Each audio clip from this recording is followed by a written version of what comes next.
welcome back to my channel of An Everyday Life with Aspie. If you're new, I'm Aspie Answers.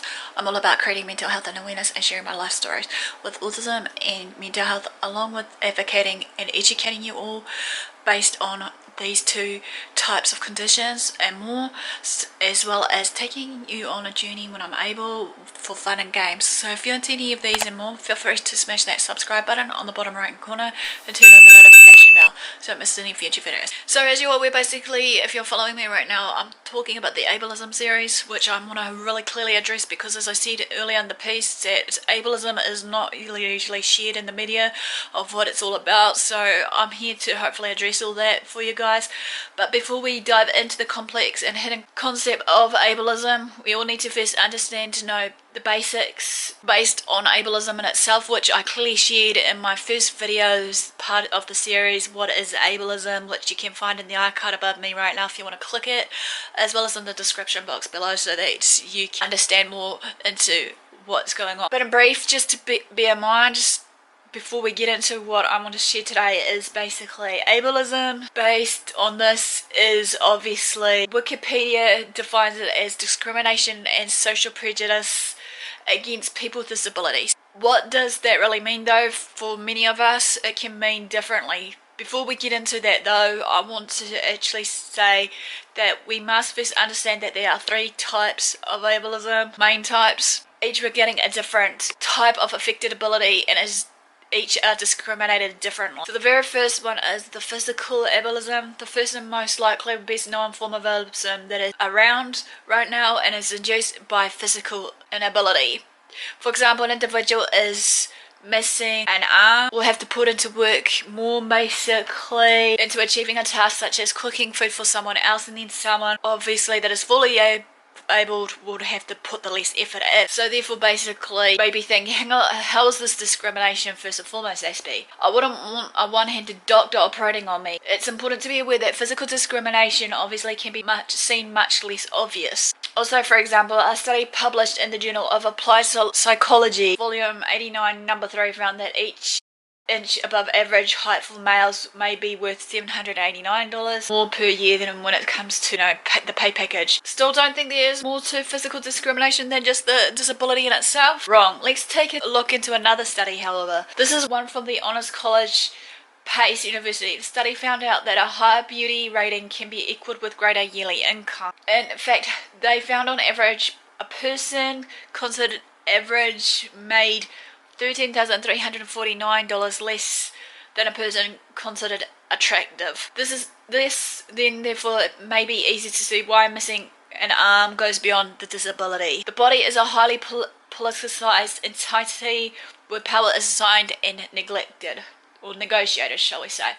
One body feature can quickly lead to a cascade of identities and discrimination. What would you think of the Disney princesses if they had each a physical disability in itself, like a missing arm, for example? A mental disability might be a less known case or cause of disability, as it may not always be shown or displayed by our own bodies, right? However, according to the National Alliance on Mental Illness, approximately 1 in 5 adults in the US alone, or 43.8 million exact. So chances are you may know someone who lives with a mental disability. Unlike physical ableism, mental ableism has a more direct link to discrimination. The negative stigma and stereotyping around it that comes with it, with those who display mental disabilities such as Down syndromes is a classic one, is well known. But what about those who shows no signs of mental disabilities at all and whose disability does not leave a mark on their body? Mental disabilities, especially those that do not present on the victim's body, are relatively modern discoveries,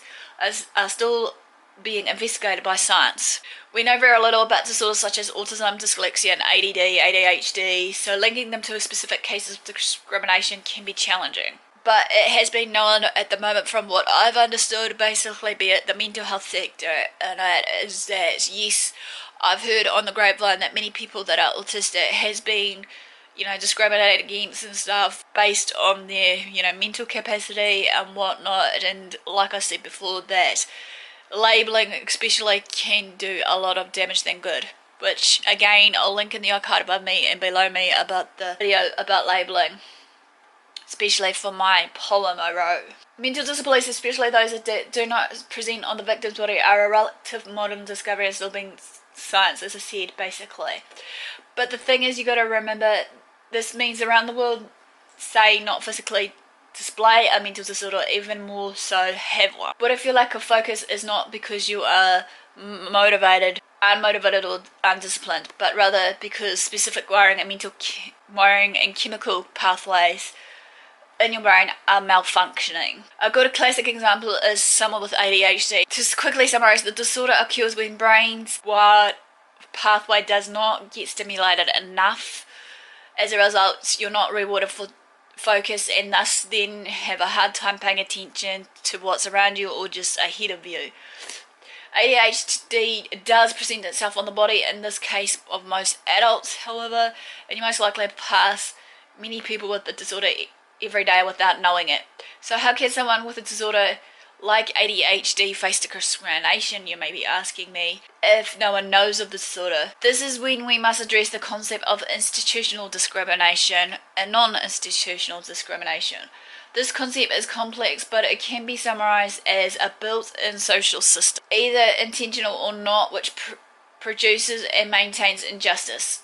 It's hard to spot at first, but those living with ADHD struggles to navigate our social system. For example, a study by the Upstate Medical School claimed that scientific literature demonstrated well-documented driving risks and impairments associated with ADHD. Mental disorders can come with multiple disabilities, as we know, or abilities that are beneficial and empowering and rewarding. Last but not least is your cultural ableism.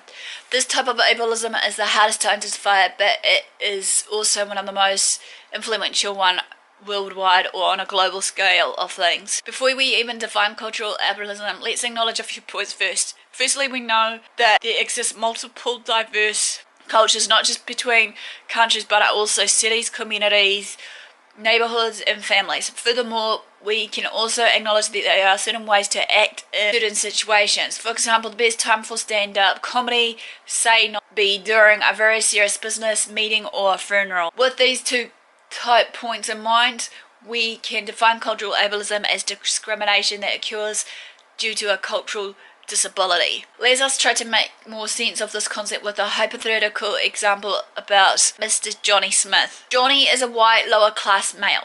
He was raised in a rural area in the US and has no college education. He has grown up associating most closely with low culture. He enjoys working on his truck and having barbecues with his neighbours. And also he frequently watches NFL and is an avid fan of the Broncos. Johnny has worked as a factory job for a few years now and has excelled at all tasks. As a result, Johnny's boss offers him a group interview to become part more of the management team. The interview is informal and begins with a game of golf followed by an expensive steak dinner. Along with Johnny, a few other college-educated candidates were invited from the corporate. Johnny's boss is one of the interviewers, but so are some of the managers from all around the country. Unfortunately for Johnny, though, he has never played golf and quickly became the laughingstock for other candidates. His confidence was shattered and it seemed like other interviewers saw him as incompetent. Dinner soon came around and the interviewers could not help themselves but stare at him, smothered his steak with Tabasco sauce and ate it with nothing but a fork. Even with a good word from his boss and a near-perfect performance record, Johnny did not stand a chance at the job that was going to be given to him. Even though Johnny was most likely to be the best qualified, he lacked the cultural knowledge to fit into the management team in this group of his.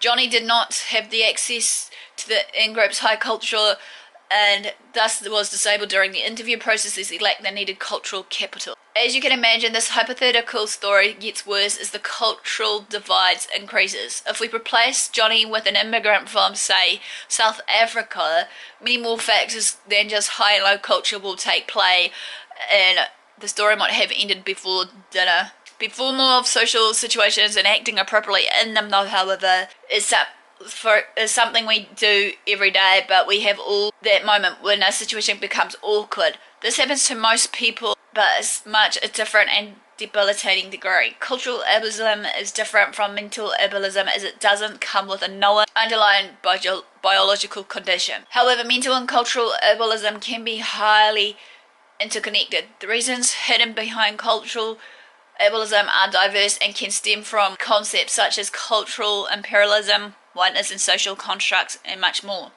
This might make more sense if we look at culture as a resource. With money, you either have enough to buy a candy bar or not. Culture is much the same. If you want to belong to a social group, let's say a hunting community group, you either have enough culture to fit in or you do not fit in. An immigrant finally who recently moved from another country, say Iran, to Arizona may have a more difficult time in fitting in and avoiding those most awkward moments than a family member who just recently moved from Arizona to Utah. This is because the Iranian family most likely lacks the cultural capital required to function effectively within their new community, and this can be considered culturally disabled. However, this idea works both ways. If a white family were to move from Arizona to Iran, they may experience the same type of disability because they lack the required cultural capital and so much more. So this quickly ends, hopefully, a real short, brief video based on the 3 kinds of ableism. Part 2 of the ableism series. Hopefully you like this. Smash like if you did. Comment below if I've missed anything, and if you've heard of any of these kind of ableism examples or just ableism stuff in general, let me know in the comment section below.